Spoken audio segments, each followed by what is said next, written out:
Saravana Perumal sir, இப்போ நீங்க சொல்லுங்க, இந்த தமிழக அரசினுடைய இந்த நடவடிக்கையை குறித்து சரவண பெருமாள் சார், தமிழ்நாடு அரசினுடைய இந்த நடவடிக்கைகள் குறித்து அம்மையாருடைய சசிகலா அம்மாவுடைய அறிக்கை, ஒவ்வொரு துறையும் இப்படி இருக்கும்போது நீங்கள் எப்படி தமிழ்நாட்டு மக்களிடத்தில் நலமாக இருப்பீர் என்று குசலம் விசாரிக்கிறீர்கள் என்ற கேள்வியும், இதெல்லாம் தொலைக்காட்சி தொடரா அப்படின்னு கேள்வி எழுப்பியிருக்கிறார்.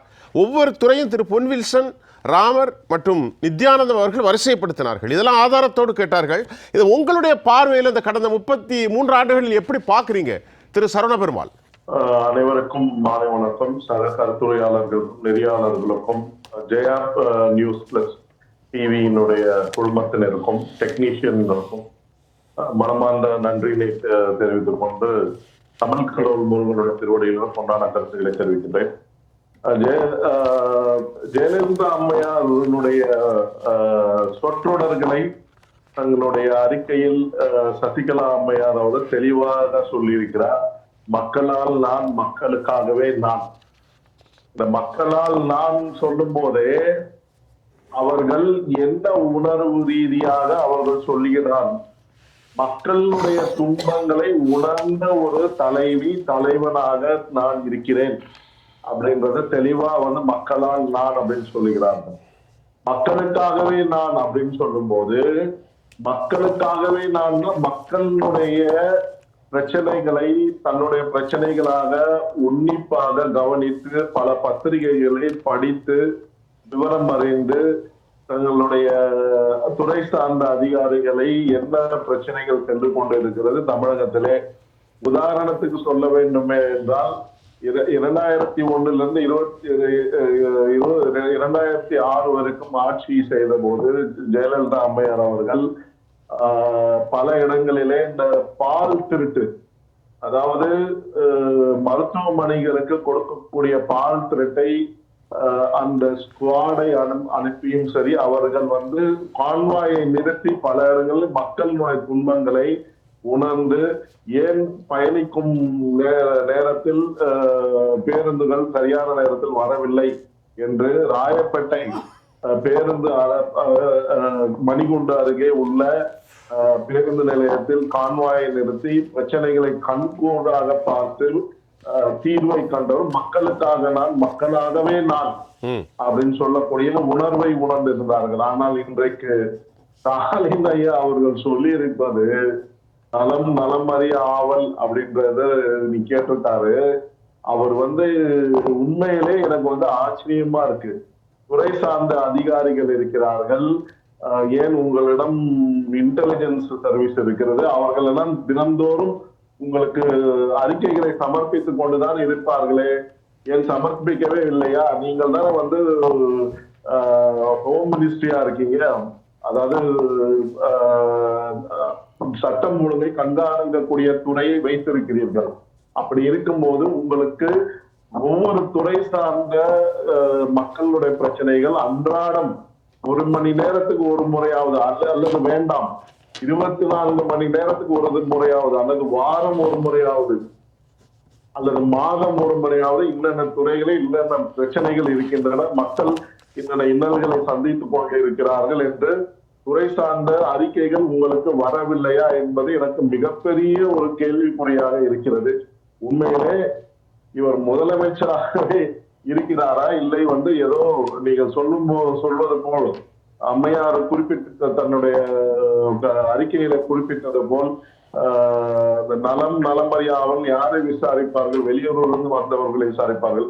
மக்களுடைய பொறுப்பை சுமையை நான் ஏற்றுக்கொள்கிறேன் என்ற ஆட்சியில் சொல்லக்கூடியவர்கள் இப்படி கேள்வி கேட்பது திட்டமானது ஏதோ ஒரு போலியான மாயையான தோட்டத்தை மக்கள் முன் நிறுத்தி வாக்கை எப்படியாவது பெற்று விடலாம், இப்படியாவது பிரச்சாரத்தை செய்து விடலாம் என்று எண்ணத்தோடு செயல்படுகிறாரா என்பதுதான் எனக்கு என்னுடைய கருத்தாக தெரிகிறது. நீங்கள் அருமையாக குறிப்பிட்டீர்கள். சரி, அதாவது ஏற்கனவே இந்த இலங்கை தீவிரவாதம் LTT விவகாரமாக இருந்தாலும் சரி, 1988 இருந்து 91 வரைக்கும் 91 வரைக்கும் அது மட்டுமல்லாமல், ஏன்னா இங்க இந்த CBI அறிக்கையில தெளிவா குறிப்பிட்டிருக்காங்க.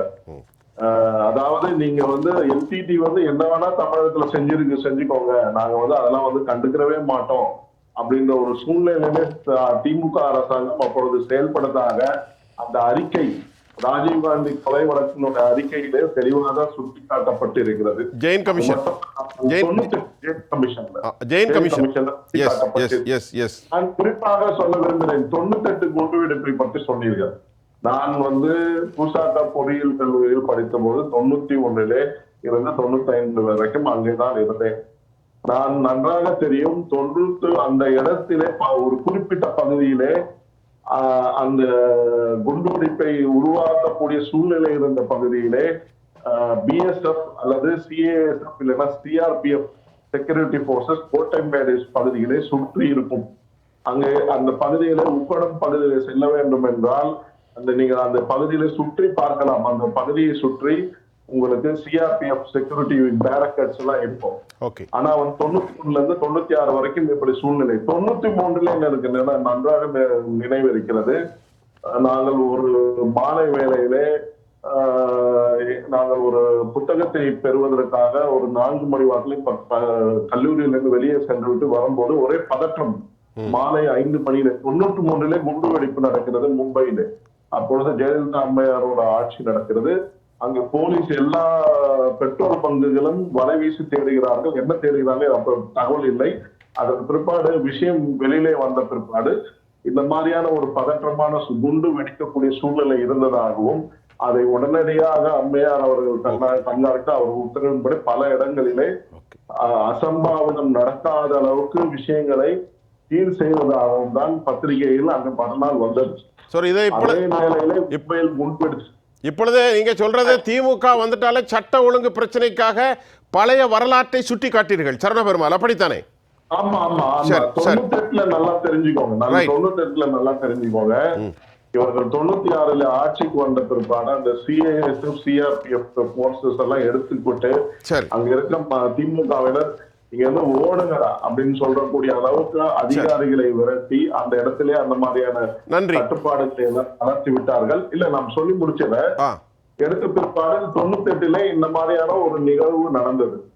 ஏன் இவர்களுக்கு நன்றாக தெரிந்துதான் நடந்திருக்கும் என்பதுதான் என்னுடைய அந்த நிகழ்வுகளை நான் கேட்டது கண்டது பத்திரிகையில் படித்து வைத்து பார்க்கும் பொழுது இதெல்லாம் தெல்ல தெளிவாக எல்கே அத்வானியை குறியிட்டு தாக்கப்பட்ட நிகழ்வுதான் 98 குண்டுவெடிப்பு சம்பவம். இந்த பட்ஜெட் போட்டாங்க இல்லையா, விவசாயிகள் பட்ஜெட், அதாவது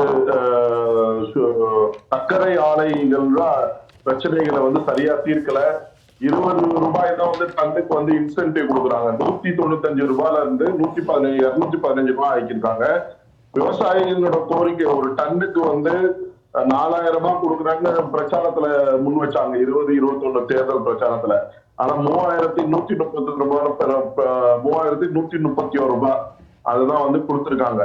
இது விவசாயிகள் கரும்பு விவசாயிகள் மிகவும் இந்த 20ஆம் தேதி பிப்ரவரியில போடப்பட்ட பட்ஜெட்ல அவங்களுக்கு பெரும் ஏமாற்றத்தை கொடுத்திருக்கிறது. ரெண்டாவது நீங்க போராட்டங்களை பத்தி சொன்னீங்க. இந்த ஊனமுற்றவர்கள் போராட்டம் நடத்தினாங்க. நீங்க பார்த்திருப்பீங்க சென்னையில பல இடங்கள் தமிழ்நாட்டுல. அந்த ஊனமுற்றவர்களை அகற்றுவதில் போலீஸை வைத்து எதற்கு கொடுமையாக அவர்களை அகற்ற வேண்டும். ஊனமுற்றவர்கள் அவர்கள் போராட்டத்தை நடத்துகிறார்கள், அவர்களுக்கு வேலை வாய்ப்பை உருவாக்கி கொடுக்க வேண்டும். அந்த கொடுக்கக்கூடிய அவர்களுக்கான இந்த சப்சிடி இதெல்லாம் உயர்த்தி கொடுக்கணும்னு சொல்லி போராடுறாங்க. அவர்களை எந்த மாதிரியான குண்டு கட்டாக தூக்குறது இந்த மாதிரிலாம் நீங்க பார்த்திருப்பீங்க ஊடகத்துல வாயிலாக. இந்த மாதிரி அது இப்போ இந்த cooperative sugar mill, Tiruttani cooperative sugar mill 65 கோடியில ரிவ்யூ பண்ணலாம். 3 கோஆபரேட்டிவ் சுகர் மில் மூடிட்டாங்க. அது 65 கோடியில நீங்க சொன்னீங்க கிட்டத்தட்ட 1,00,000 கோடி ரூபாய் கடன் வாங்குறாங்க. 69 கோடி இதுவா வட்டியா கட்டுறாங்க அப்படின்னு. 65 கோடி தான் அந்த மிஷினரிகளை சீரமைப்பதற்கு அந்த 3 sugar mill serum Tiruttani sugar mill குறிப்பா 65 கோடி தான் ஆகுது. அதை கூட நீங்க கொடுக்க முடியாம நீங்க அந்த ஆலைகளை மூடக்கூடிய சூழ்நிலையில உருவாயிருக்கு. சரி, இது மாதிரி நீங்க சொல்லக்கூடிய விஷயம் எல்லாமே பாத்தீங்கன்னா மடை மாற்றம். அது இல்லாம இப்ப பொதுவா இப்ப நீங்க சொன்னீங்க பாருங்க, மின்சாரம் விலை உயர்ந்திருக்கு. மோடி ஐயா 2 மாதத்துக்கு ஒரு முறை 300 யூனிட் உற்பத்தி செய்யக்கூடிய சோலார் தகடுகளை 50% மானியத்தில் தருகிறேன் என்று சொன்னார். ஆனா நீங்க அந்த திட்டத்தை என்ன பண்றீங்க, பிஜேபி திட்டம் அப்படின்னு சொல்லி போலீஸ் யாரும் வந்து பிஜேபி பிரச்சாரம் பண்ண சொல்றீங்க. நன்றி சரவணன். போலீஸ் வந்து சரியான வேலை செய்கிறது. சரி.